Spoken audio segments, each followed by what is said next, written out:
What is going on, everyone? My name is Matt. Welcome back to another 3 and Out MidWeek Mix Sports Podcast. Now, I know I'm saying MidWeek Mix. I usually drop those on Wednesdays, but with the Indians game last night and United States soccer on Tuesday, I just didn't feel like I could give you a energetic Matt to be able to deliver a great show for you guys. So I hope you guys understand that. On this week's MidWeek Mix, what I'm going to do is I have the NBA season preview. The NBA starts Tuesday, so I'm going to give you who I think are going to make the playoffs in the West, the East, and also who I think will be winning the major awards. As always, every week, I always do my top 10 power rankings in the NFL. And to close the show out, I'm going to give you the best games in the NFL and college football. All right, and starting it off on first down, can you believe it? The NBA starts on Tuesday. This has been a hectic offseason. We've gone over in other midweek mixes how crazy this season's been. Now, I want to give you who I believe are going to be the playoff teams in the West and the East. So starting in the West, the number one seed in basketball, Golden State Warriors. We don't need to really go into that. We know why they're the best team. Number two, I'm not giving up on the Spurs. I think they're going to be the 2 seed this year. If Kawhi Leonard is healthy, that's a very good team. He's Mr. Do-It-All, but I believe that LaMarcus Aldridge is going to have a better season this year. They're going to incorporate him more in the offense, and their veteran experience and having Popovich, I think that they're going to be still the number 2 team out West, mainly because I think the other teams are going to struggle with chemistry early, and while they don't have that problem, they're going to rack up a lot of wins while other teams are trying to find themselves. Speaking of a team that's going to find themselves, I feel like Oklahoma City will be the 3rd team out West. I mean, they got Russell Westbrook, they got Paul George, Carmelo Anthony. We've gone over them in their offseason moves. I feel like this team will gel quick enough to where they're going to have the 3rd best record out West. The 4th seed, I think, is going to be the Houston Rockets. Now, again, Chris Paul, James Harden, there's only one basketball. How are they going to adapt? I think it's going to take them a little longer than the other teams, so that's why I think they're going to have the 4th best record. So the top is pretty easy. Those 4 teams, in everyone's predictions are going to be in the top 4. Now, 5 through 8 is I feel like we're going to have a lot of different opinions, and my 5th seed I still believe is going to be the Los Angeles Clippers. Now, they did lose Chris Paul, and he was Mr. Do-Everything for them. I think Blake Griffin's going to have a really good year. In past playoff series when Chris Paul was out hurt, Blake Griffin took his game to the next level. I feel he's going to have more of and I know they play different positions, but like a Russell Westbrook, he's going to be involved in offensive production and everywhere. He's going to rebound. He's going to assist. He's going to be a Mr. Do-It-Everything for that team, and he'll be enough to get them the 5th seed. Number 6, I really like what this team did. A lot of under-the-radar signings. I believe the Memphis Grizzlies will be number 6. Now, they lost Zach Randolph, but he was tailing off at the end of he was at the end of his career. He was tailing off for them. Conley, most underrated point guard in the league, great. I think the signing of Ben McLemore brings them youth, athleticism, and a guy that can shoot the 3, spread the floor out for Gasol down low. He's going to have a big year. I like what Memphis is doing down there. This is the biggest hire. I think that the Dallas Mavericks are going to have a bounce-back year. They only had 33 wins last year. I really like what they got in the draft, and Dennis Smith Jr., I think he's going to be a star for that team. I think Harrison Barnes, he's adapted. I mean, he's not a quote-unquote max player, but he gives him max money, and I feel like he's going to have a better year. They got Wesley Matthews there. Dirk, I feel, has something to prove, and I feel like that team is going to try to give Dirk one last run in the playoffs. I think they're going to be the 7 seed, and at 8, everyone's really high in this team, and I think it's going to take them a while to figure themselves out, and they're still young. The Minnesota Timberwolves. Now, they got an all-star team there. I mean, you're thinking about it, you're looking at that roster, you're sitting there like, wow, that's a really good team. I have some concerns defensively. Jimmy Butler comes in, and yes, he's going to be good defensively, but Jeff Teague, starting point guard, I'm not really sold on him defensively. Andrew Wiggins is ranked out one of the worst defenders in all basketball, regardless of position. Karl Anthony Towns is a big man. Yeah, he gets blocks, but he's not the best defender. So it's going to take them a while. Thibodeau's going to get that team going. I see them either being 7th or 8th, and I see Dallas being 7th or 8th. So you can take those two teams, switch them around all you want. I feel like Minnesota is still a year, maybe 2 away from being a serious contender out west. All right, and now moving out east, where I feel that the Cleveland Cavaliers will be the number one seed in the Eastern Conference. Now, I understand people are going to be like, well, the Cavs can't win without LeBron. I feel like this year they're set up way better to do so. They have a lot more depth. They brought in some players that have a chip on their shoulder looking to prove themselves in Derrick Rose and Dwayne Wade and Crowder and eventually Isaiah Thomas. So I feel like this team will win a lot of those games that LeBron doesn't play in. Now, that can just be half. If they win half those games he doesn't play in, their record's going to be greatly improved. Plus, the Eastern Conference is down as a whole. I do feel like that the East will be won by the Cleveland Cavaliers. My number 2 seed will be the Washington Wizards. Now, with the Washington Wizards, I feel, you want to talk about motivation, I feel that John Wall is going to ball out this year. He disappeared in the end of that Boston series, and I think that's kind of haunted them this whole offseason. I feel like he's going to come out with the motivation, and he's a dark horse MVP candidate, in my opinion. But they've also got better as a team. They had some key additions. We've talked about that in previous shows. And I also feel like with Bradley Beal being healthy, this team is going to be a really tough, and they're going to win a lot of games while other teams are trying to figure themselves out. And also, again, weak Eastern Conference. The number 3 seed, a team that I feel that's going to take some time to gel, the Boston Celtics. We all know who they brought in, Kyrie Irving, Gordon Hayward. You know this team. The one thing is I think it's going to take them a little bit to gel against tougher competition. The one thing that they have in their back pocket is they are in the East, and I'm going to keep on saying it. They're going to rack up the wins while they're figuring themselves out because they're going to play a lot of teams that are bad. But they will struggle, in my opinion, against the better teams. It's going to take them a while to adjust to each other. That's why I feel like they're going to be the 3rd team out East. Now, my 4th seed is going to be Toronto, and they haven't done anything bad. They haven't done anything great either. It's the same team, same everything. It's going to take them a little bit to really. I just want to know where their motivation's at. They know who they are. I don't think they're going to take the regular season as serious as they've done in the past. So I do feel like that those 2 teams, the Wizards and Boston, are a better team. They're going to win more. I do think that Toronto will be a tough out in the playoffs, though. But during the regular season, I think they're not just going to be as motivated as they have in past years. So that's why I have them finishing 4th. 5th, I have the Milwaukee Bucks. Now, I love what this team is doing. The likes of Giannis, Thon Maker, Brogdon. I like their core. They're just a little too young for me right now. I think they're about a year or 2 away from being serious contenders out east, but the direction that they have going, I love, and they're going to win a lot of ball games because this is one team that will be motivated in the regular season. They're going to play hard every night, and they're going to rack up some wins against teams, and they're going to be the 5th seed out east. My number 6 team, Miami Heat. Now, last year they had the best second half record in all of basketball, but they were one of the worst teams in basketball to start off the season. I think over the whole year, they are at or just above 500 team. I don't think you're going to see what they did in the second half of the season all year next year. So, Waiters, Johnson, I like what they're doing there, but I also feel like they have a ceiling, and their ceiling is maybe 5 games over 500 type team. My number 7 team, who had a disappointing season last year, I feel like they'll bounce back this year, Charlotte.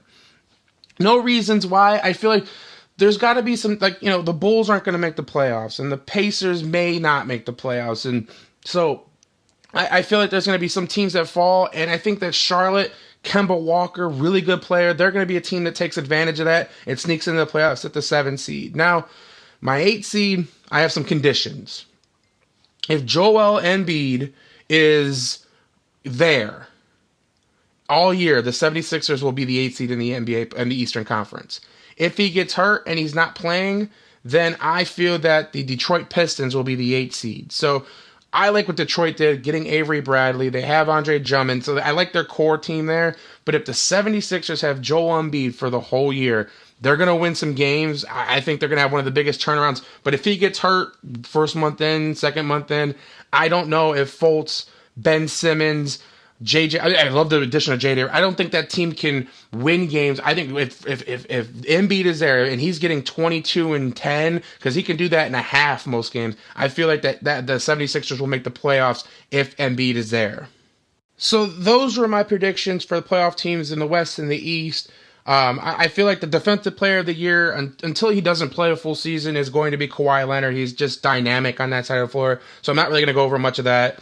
Rookie of the year, I feel like it's to come down to 4 people. Tatum from Boston, Fultz from Philly, Lonzo Ball from LA, and Dennis Smith Jr. from Dallas. Now, I think Dallas is going to have the biggest turnaround, and I think it's going to be because of Dennis Smith Jr., so he's my early front runner for it. So, Rookie of the Year this year, Dennis Smith Jr.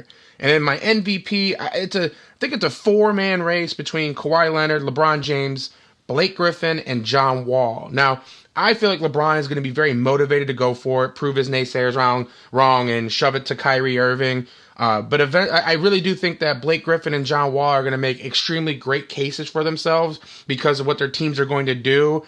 Now, I think it's going to be LeBron James, but I won't be surprised if it's Blake Griffin or if it's John Wall. And finally, I'm going to be very boring and say the NBA Finals is going to feature the Cleveland Cavaliers and Golden State. And I have my Homer hat on hard here. And just because I'm very sad at what happened last night with the Indians, the Cleveland Cavaliers are going to win the NBA Finals this year. All right, everyone, we're going to move on to second down, where I'm very excited to go over my NFL top 10 power rankings. I'm really excited, so I just want to get right into it. At number 10, I have the Pittsburgh Steelers. Now, they had a tough loss against Jacksonville. What I'm seeing is I don't think they're as good as I thought they were at the beginning of the year, but I also don't think they're as bad as what people say they are now. So I think they're somewhere in the middle. This week is setting up for a typical everyone's doubting the Steelers type week. They're going into Kansas City. Now, can Big Ben be better? He threw 5 picks last week. Right now, I have him my number 10. We're going to check in with them next week to see where they're at. At number 9, I have the Detroit Lions. Now, they made a comeback against Carolina, made it close. My biggest question with the Detroit Lions is defensively, they're good. Offensively, I like what they do. But can they consistently beat teams that are 500 and better? Matt Stafford hasn't been able to prove that. He's like 6-48 in his career against those teams, and that's always going to hold them back. But for right now, I have him as my number 9 team. Number 8, I have the Seattle Seahawks. They beat a very talented team in the Los Angeles Rams, and they were on a really high streak, and offensively they were very good, and that defense came in and shut them down. Now with Seattle, you're always going to worry about that offensive line. I feel like if they can develop somewhat of a running game, it's going to help them out overall, but they can't seem to get the right guy behind them. Is that Rawls? Is that going to be Procise? Because I believe he's coming back this week. Or is it Eddie Lacy? We don't know. So that's going to be a big concern going forward with that team. At number 7, I have New England. Now, last Thursday, they had a gutty win against Tampa Bay Buccaneers, which is a very talented team. They played some good defense. The biggest concern this year, and I don't know if you guys have seen this, Brady's been sacked 16 times this year. That's more than he was sacked all of last year, and we're still early in the season. Now, offensive line, can they develop? Or is the routes that the receivers are running, they're not getting open as quick? They don't have the safety valve of Edelman. Is that a big factor in this? That you're going to look forward to coming in there because Brady is 40, and I don't care how many avocado smoothies you drink. If you get hit like he's been getting hit, he's not going to last much longer. At number 6, I have Denver. They're on their bye week. We don't really need to go much into it. They just had their bye week, actually. Sorry. But we don't need to go in there. Again, defensively great. Can their offense withhold that? I mean, it's the same thing with them. At number 5, I have the Carolina Panthers. Now, Cam Newton is back. I mean, they were winning without him being good. So defensively, we know that they're a stout, great defensive team. But Cam Newton's completing over 70% of his passes on play action. They're getting back into that let's run the ball, high percentage pass plays. I think Carolina is going to be a team to be reckoned with in the NFC. At number 4, I have Philly, who beat up on Arizona. Their defense is legit. What I love about this team is they're committed to the running game. Carson Wentz is playing well because they have great running backs going back, and they're running the ball consistently, so they're not putting a lot of pressure on Wentz to be great all the time. Number 3, I have Atlanta. They had their bye.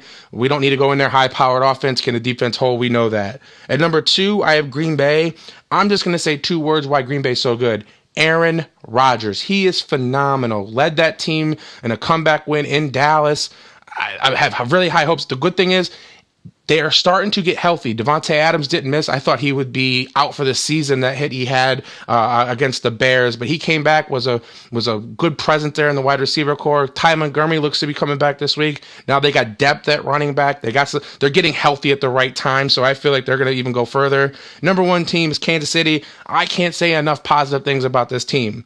I mean, they're simply the best team in football. Kareem Hunt had 100 yards. He didn't really have the impact that he's had before last week, but, then you have Smith going out there. Alex Smith throws for 3 touchdowns, 324 yards. They're a very complete team. They keep flying high, and they're going to be my number 1 team this week. All right, guys, we're going to move on to the final segment of the show, Third Down. I'm going to give you the best games in the weekend in college football and the National Football League. Now, I would bring in Major League Baseball, but it's the playoffs. Every game's a marquee matchup, so you should be watching that anyway. So in college football this weekend, the slate's kind of skinny. There's not really many big-time matchups. One I'm going to be looking forward to in particular is Oklahoma at Texas. Now, Oklahoma, number 12 team in the country, comes off an embarrassing loss at home versus Iowa State. Now, Iowa State's a better team, but there's no way that the Oklahoma Sooners should be losing at home, especially when you have a 24-7 lead. So they're going to be a little ticked off. It's a big rivalry game there.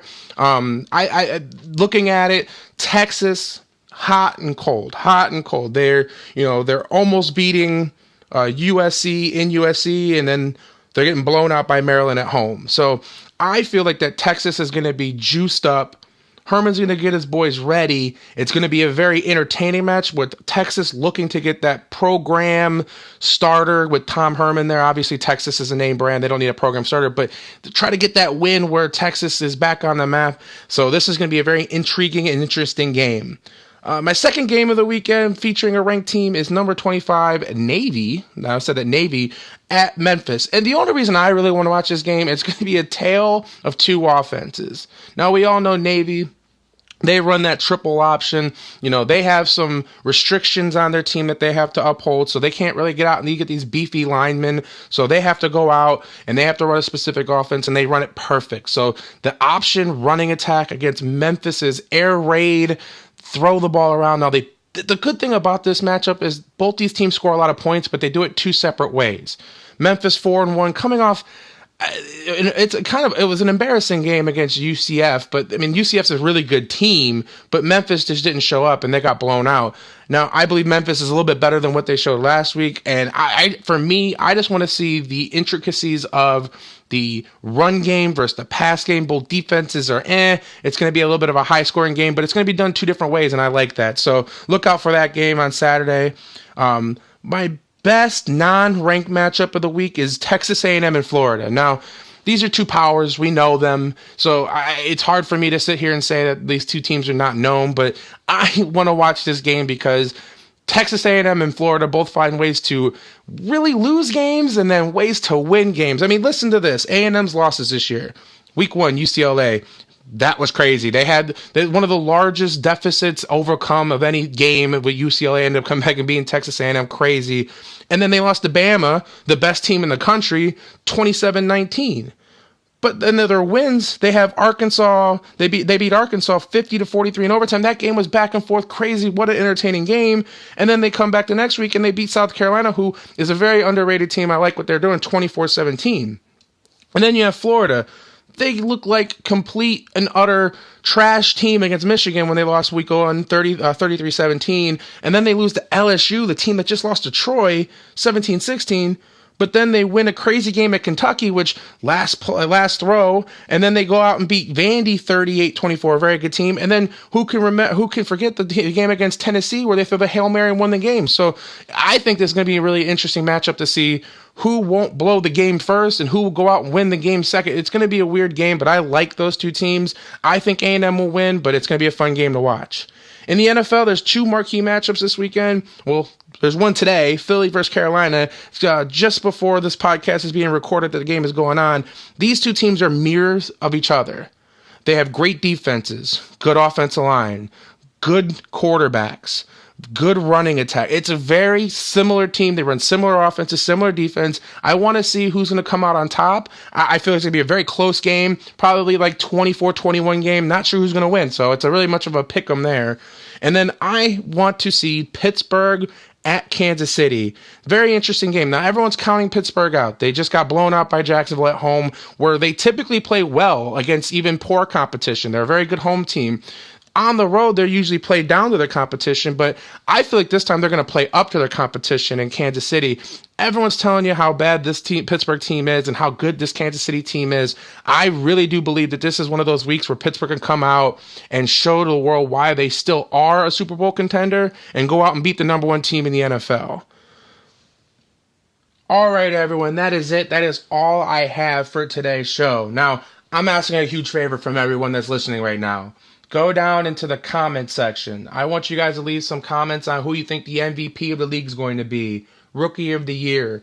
Do you agree with my top 8 teams in each conference? I want this to become a little bit more interactive. Love to hear back from you. While you're down there, leave me your top 10 teams in the NFL right now. I want to see your power rankings.